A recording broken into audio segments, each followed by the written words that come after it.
Hello, Calaveras County, and welcome to the Mark Twain Wild West Fest here in downtown Angels Camp. We are going to step onto Main Street and step back in time, exploring some history and a little bit of the fun that used to happen here in Angels Camp. I'm your host, Mike Taylor. Let's head into town and visit with the folks who are here making this a wonderful day at the end of October. Local youth and veterans, they will be carrying 50 American flags down Main Street. We will position themselves in front of the Visitor Center where I'm standing, and we will have Mark Twain leading us in the Pledge of Allegiance. And our special guest this year, once again for the second year in a row, will be James Greer, Navy veteran, singing the national anthem.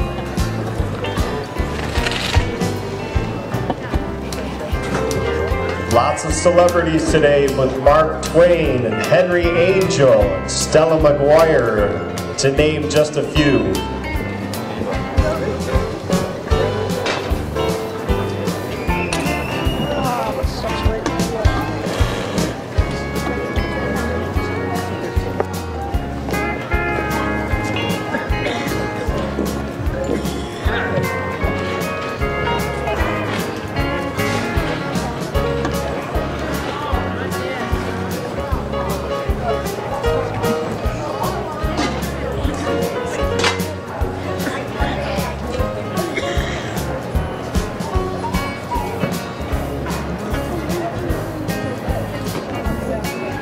Well, good morning, everybody, to the historic mining town of Angels Camp, California.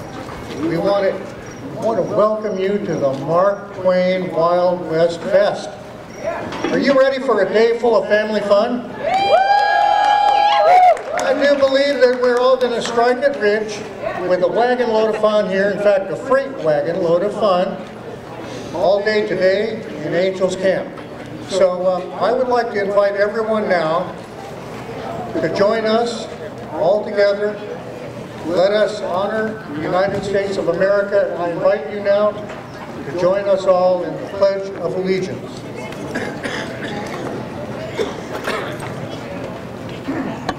I pledge allegiance to the flag of the United States of America and to the republic for which it belongs, one nation, under God, indivisible, with liberty and justice for all.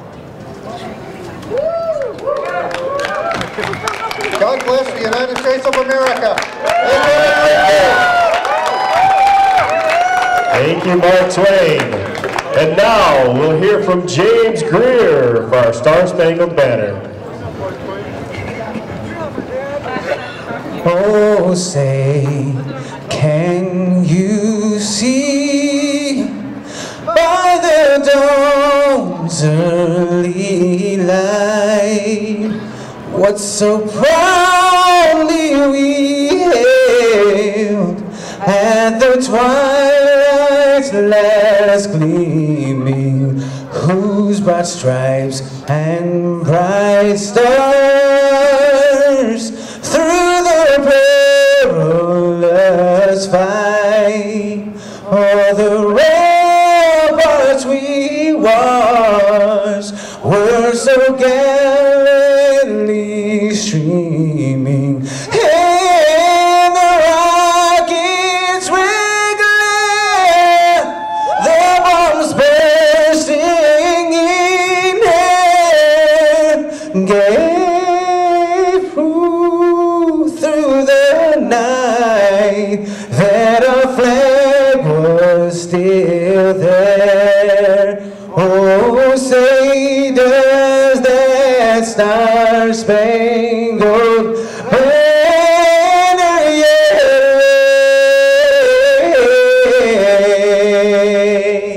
o'er the land of the free and the home of the brave?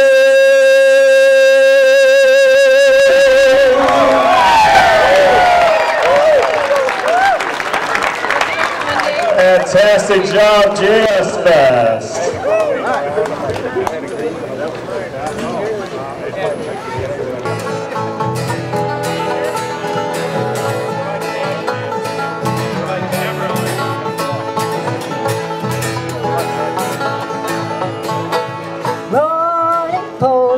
Scrambled eggs for breakfast, bread and jelly 20 times a day. Roly-poly, eats a hearty dinner, takes a lot of strength to run and play. Pulls up weeds and does the chores, runs both ways through all the shores. He works up an appetite that way. Roly-poly, daddy's little family, bet he's gonna be a man someday. Take away.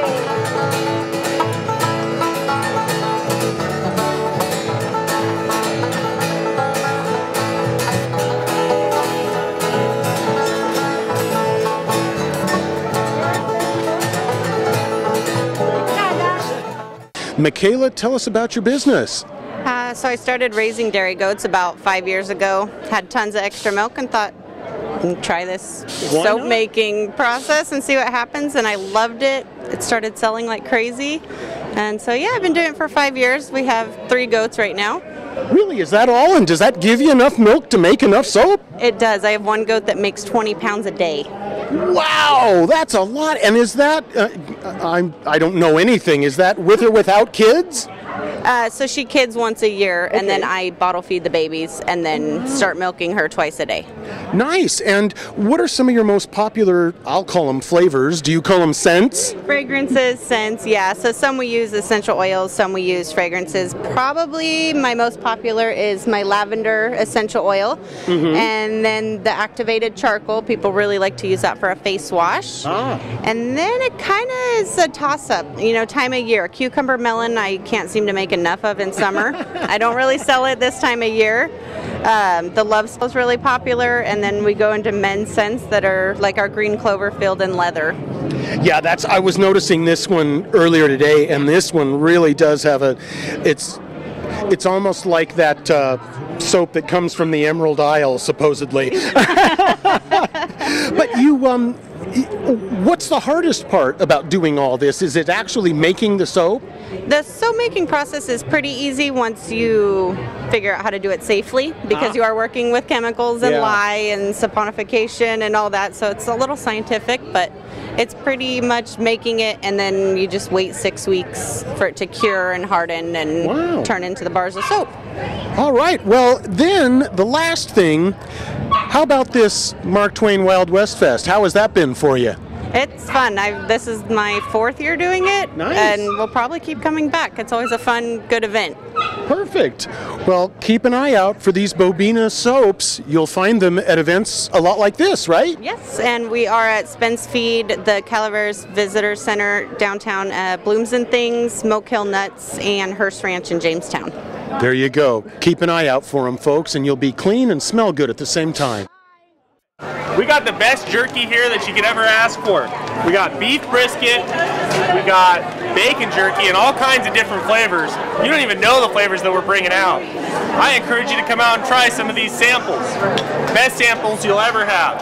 Best jerky on this side of the Mississippi. It's by Savannah and her mom. It's fantastic. Got another beef brisket, pineapple teriyaki. Doesn't that sound good? Sounds great to me. Ladies and gentlemen, we are here with the namesake of the Mark Twain Wild West Fest, Mr. Samuel Clemens himself. Mr. Twain, how are you? Very well, sir. You know, I just pulled in from Jackass Hill, about a mile over yonder, to come over here and celebrate the history of Angels Camp and the beginning of Western literature in California and in the entire United States.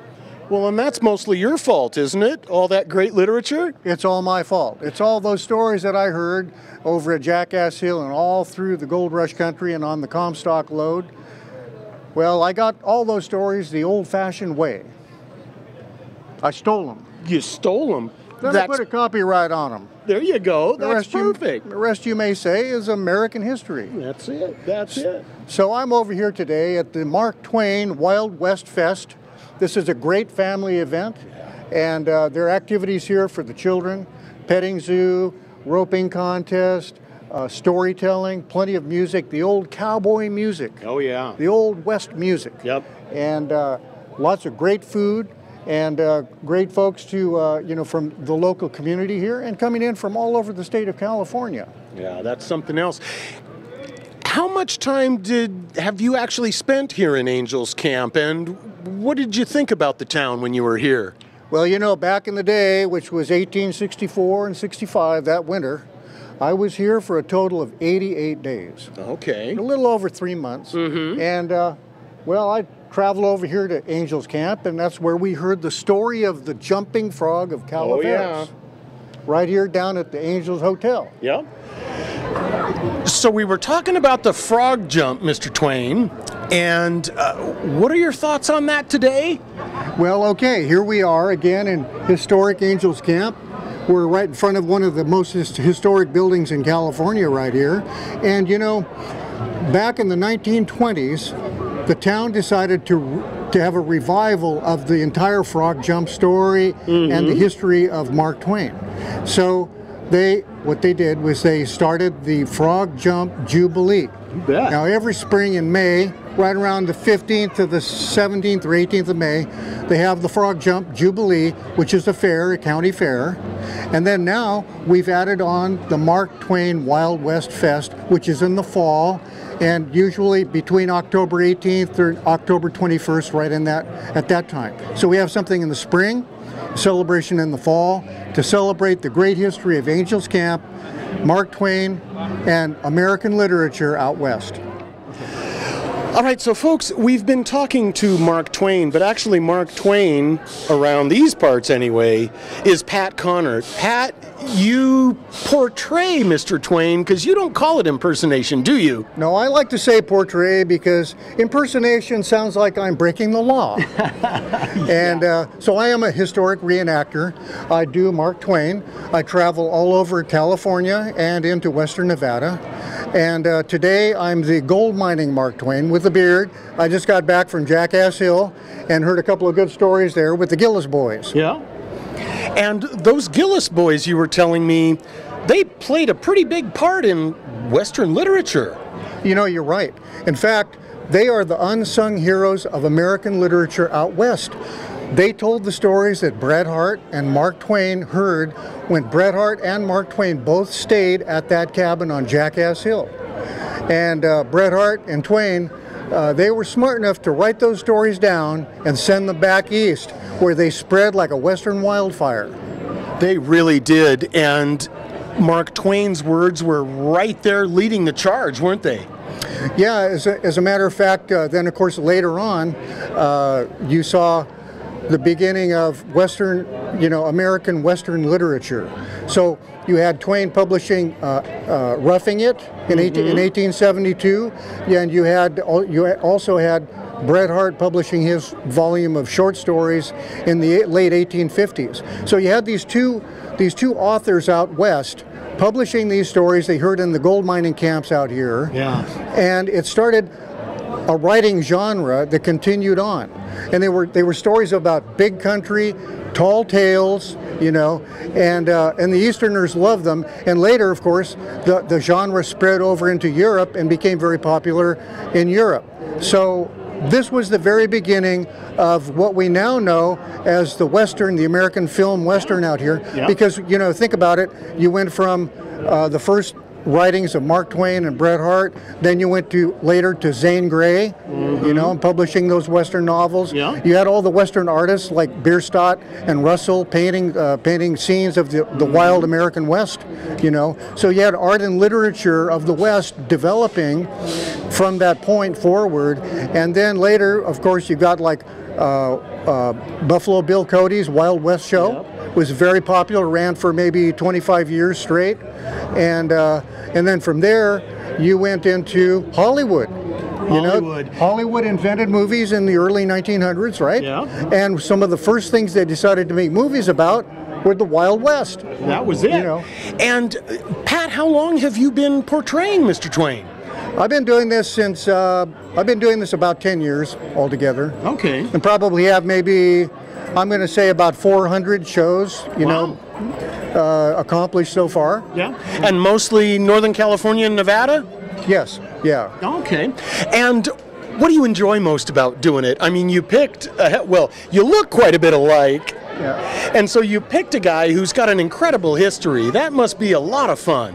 It is. I'll tell you what the fun is when you're doing a show or you're performing, and all of a sudden the audience, you can tell about 5 or 10 minutes into the presentation, the audience, you see a change sweep over the entire audience. And what it's called is the suspension of disbelief. Yeah. Suddenly, the audience is there with you. They are there with Mark Twain, in my case. And, you know, and it's really fun because at that point, you kind of pursue this whole creative idea together with the audience, and it's just wonderful. It's as much fun for me as it is for the audience. You know. That's great. And you know, Pat, I'll go ahead and say it on behalf of everybody here. Everybody loves seeing Mark Twain walk around these streets. So thanks a lot for being here, and keep on coming.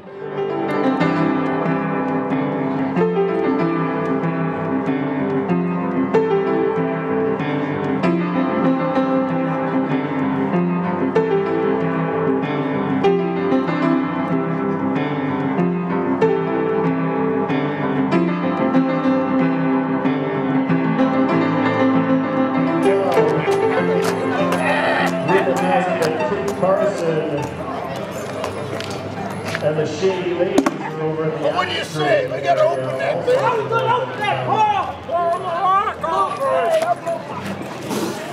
You won't let it fall?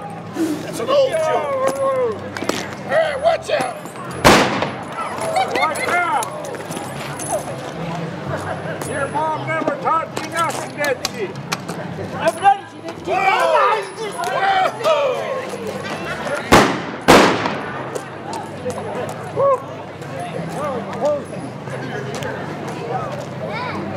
Yeah, it's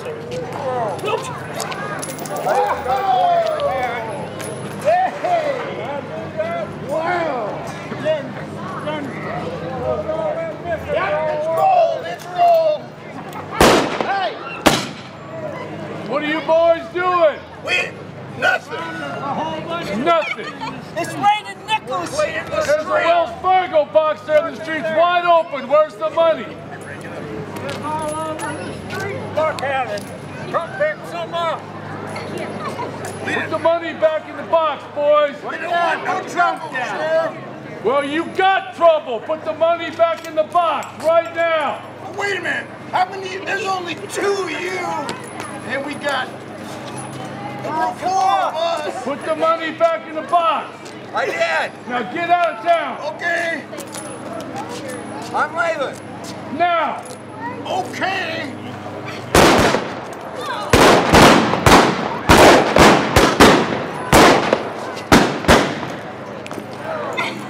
Get it, Jeff.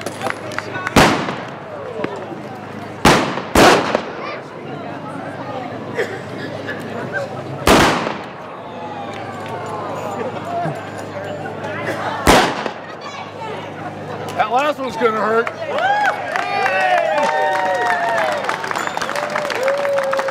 I think we got him. I think we did. I tell you what, deputy, pick up that money, put it back in the box. Wait behind you, Sheriff. Where?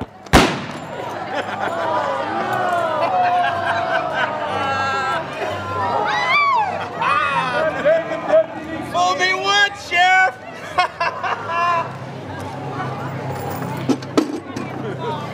Where's I'm the sheriff now. Thanks, Sheriff.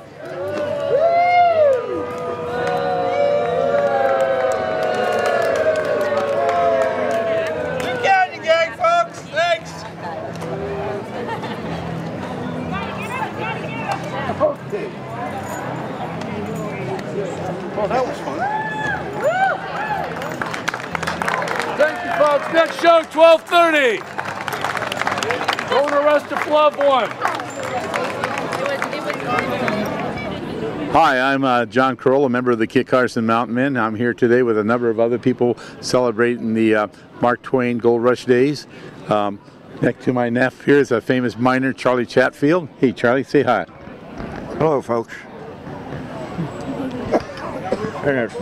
And I'm with him.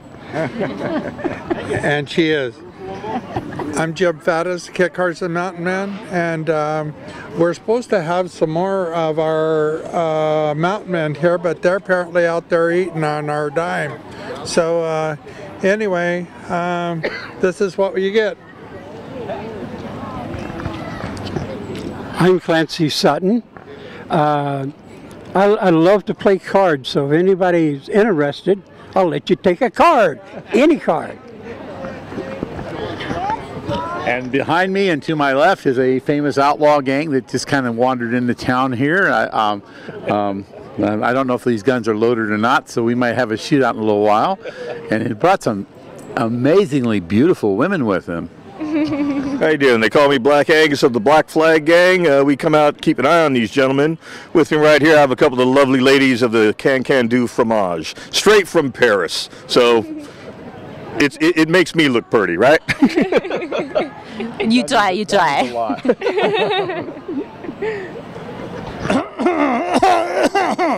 I am Thaddeus Horatio Leroy III out of Washington County, Virginia, and I come out here to the far, far west to spread culture amongst you Yankee Philistines and acquire some gold, if you know what I mean. I would like right now, excuse me folks, to recite some poetry. Are you ready? Okay. No, stop. No. She walks in beauty like the night. To hear your poetry. And it all goes downhill. I'm sorry, folks. That was positively terrible. I'm red-handed Bart. I've been told I can't hit the broadside of a barn. It's true. It is true. I've been told that many times. But I am a member of the Black Flag Gang. I don't know what this guy is doing, but welcome to... Hi, I'm Squirrely Bill McGonagall, who wears an ill-fitted monocle, and I'm absolutely thrilled to be here today. And welcome everyone to the Mark Twain Wild West Fest. Thank you so much for being here. Yeehaw! Well, that's part of it, folks. There's another group of gang coming down through the walkways here. It may take them a little while, but I tell you what, come on down here and have a fun time. This Mark Twain Gold Rush Days is the best, and I tell you what, good food, good fun, and good women. You're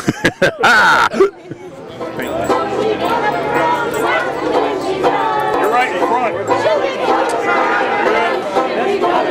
I don't hear you.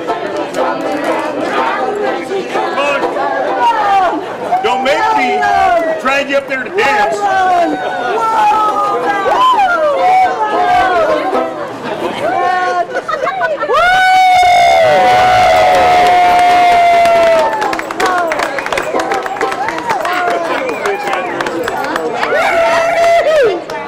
Ladies and gentlemen, this is Debbie Ponte, who is the chairwoman of the Wild West Fest Committee, and she's going to show off her nuggets. Yeah, here we go, Mike. What do you think of those nuggets? That is quite a pile of gold right there, and that's what some lucky person might walk away with today? Yeah, we have the nuggets of gold going on today, so we are going to give away 5 of these nuggets to a lucky winner, or they can take $3,000 cash on the spot. My gosh, and as this has been going, tickets have been on sale for quite some time. Are there a lot of tickets in the hopper? There's a lot of tickets in the hopper, and probably a lot more today. I bet. Now, speaking of the Mark Twain Wild West Fest itself, how is that to put together? You must have an army of people helping you out. There is an army.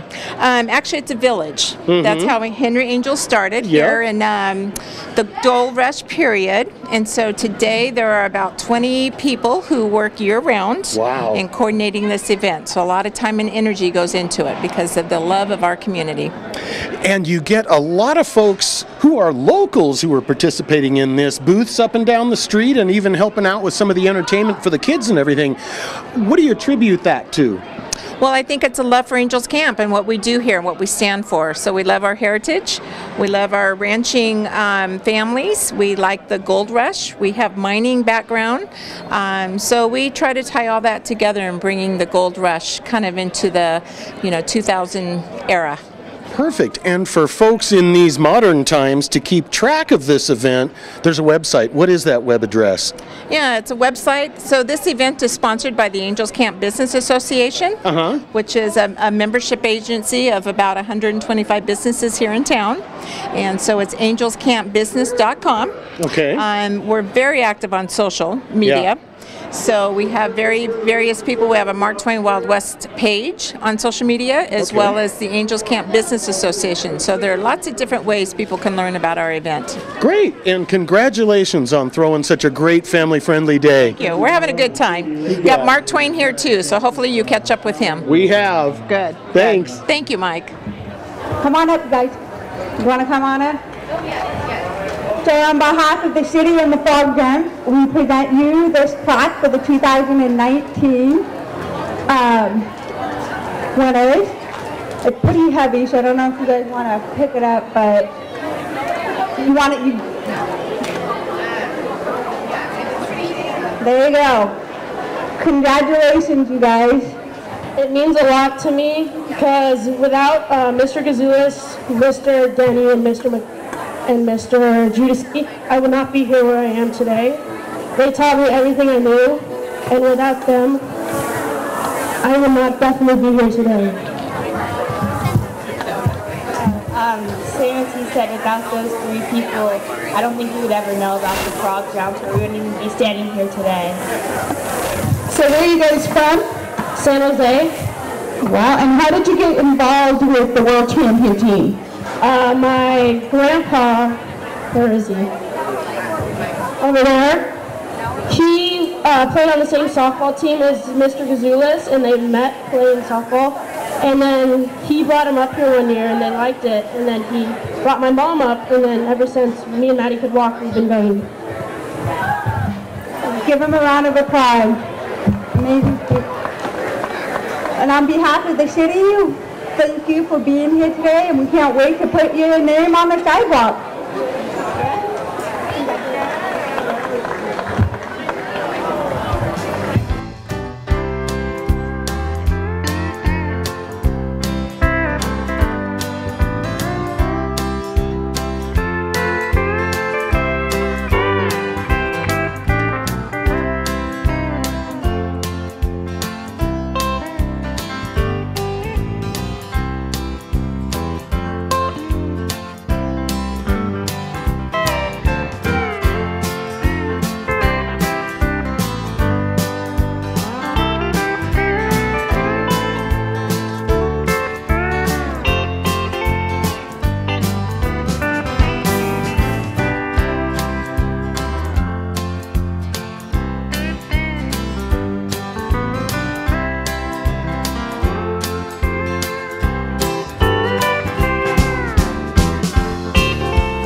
Tell everybody that gold's been discovered on the American River. And shortly thereafter, in 1849, everybody went looking for it. Okay? So that's, now after you pick up the easy stuff, then you have to start digging in the rock stuff. And that is called lode gold. Isn't that pretty? That's gold in quartz rock. Now they would have taken this, crushed it up, gotten the gold out of it. But a lady up in Nevada City takes this, makes really pretty gold quartz jewelry, rings and bracelets and stuff like that. Now, if you don't like little teeny coins, you can have silver dollars. Silver's not worth as much as gold, so it takes more to make a dollar. And Here's another one. See how worn smooth she is? That one was handled by a lot of people. It's been in circulation. Now these are still worth $1, but the stuff that it's made out of is worth a lot more. That's one of the reasons we don't have them anymore. Because if that's the case, I'd go to the bank and I'd buy 10 of those for $10, go home, melt them down, and make some money. Okay? So that's why we went to paper. Because you can put 1, 5, 10, or whatever on that piece of paper, and all you're out is a piece of paper. Okay? All right. Oh, excuse me. And then if you want to go gold panning, and you want to spend all day looking for, getting a sore back and a sunburned neck, you might find some gold. One of our guys panned that. And you always put it in water because it makes it look bigger too. Magnifies it. All right? Well, that's about it. Okay? All right. Thanks for stopping. You're welcome. All right. Bye, guys. Keep your poison in your pocket, boyos. Yeah, it's a little original song. There weren't really a lot of songs that were written during that time period. And the first railroad songs that talked about the new invention date back to the 1840s of the Irish working on the railroads over in England. So they were looking for a cheap labor force. A lot of Irishmen left Ireland and ended up in Manchester and Liverpool. Even the Beatles, the famous Beatles, are of Irish ancestries, because that's where Liverpool says that's the Irish capital of England is Liverpool, England, because a lot of them ended up there in Manchester. Right now we're going to feature a song that would have been performed in some of the work camps of the Union Pacific Railroad, what they known as Hell on Wheels. It followed the railroad out west. And it was where you could get libation, you could get your whiskey, your ales, and you could find your beautiful women of the evening, as well as you could find gambling and lose everything overnight. Because there wasn't much really life for a railroad worker in the day. Other than working out on the line, there was just Hell on Wheels, which was a big tent city that followed the railroad. And we're going to do Gary Owen, which was a popular song that was written way back around the late 1700s. It's associated with Limerick, Ireland, but it was performed throughout the American West, as well as was adopted by a very infamous general who fell at the Little Bighorn, and that would be Custer.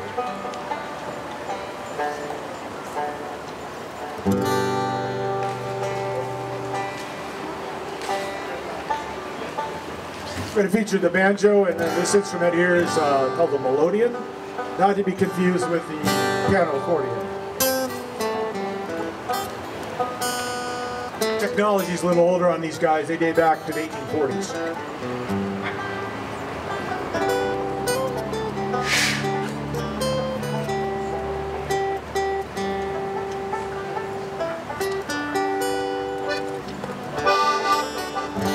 Justin, yep. Get right on that dang deal. The uni direction. There we go.